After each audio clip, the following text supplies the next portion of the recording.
Friends அஸ்ஸலாமு அலைக்கும். நான் நல்லா இருக்கிறேன், நீங்கள் நல்லா இருக்கீங்களா? சிக்கன் கேரட்டு தான் பண்ணிக்கிறேன் கேரளா ஸ்டைலில். எப்படி செய்யலாம் வாங்க பார்க்கலாம். சிக்கன் எடுத்துக்கிறேன். அதுக்கப்புறம் மஞ்சள்தூள், வத்தல் தூள், மல்லித்தூள், உப்பு, பச்சை மிளகு, கருவேப்பிலை இவ்வளோத்தையும் கொஞ்சம் தேங்காய் எண்ணெய் இவ்வளோத்தையும் எடுத்து நல்லா என்ன சொல்லி கையை கொண்டு நல்லா பிரட்டி வச்சுக்கணும். நெக்ஸ்ட்டு வந்து சின்ன வெங்காயமும் பல்லாரி சவாலன்னு சொல்லுவாங்க இல்லையா, பல்லாரி சின்ன வெங்காயம், பச்சை மிளகாய், கருவேப்பிலை இவ்வளோ இது தேவைப்படும்.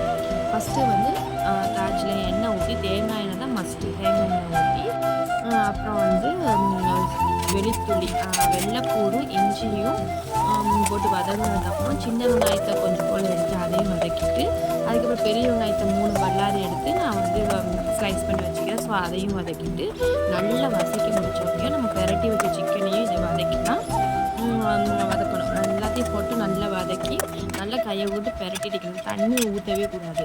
நல்லா அந்த எண்ணெயிலேயே நல்லா பெரட்டிகிட்டே இருக்கணும். அப்படியே பெரட்ட நல்லா வந்து ப்ரௌனிஷாக வந்துடும். வந்தோடனே சிக்கனும் வெந்துடும். அவ்வளோதான். சிக்கனுக்கு, புளி சாதத்துக்கு, நெய்ச்சோறுக்கு இதுக்கெல்லாம் நல்லாயிருக்கும். இது ட்ரை பண்ணி பாருங்கள். மறக்காமல் என்னுடைய சேனல் பிடிச்சிருந்தால் லைக் பண்ணி ஷேர் பண்ணி மறக்காமல் சப்ஸ்கிரைப் பண்ணுங்கள். பட்டனில் இருக்கிற பெல் பட்டனை கிளிக் பண்ணுங்கள். ஓகே, அவ்வளோதான். பாய். அஸ்ஸலாமு அலைக்கும்.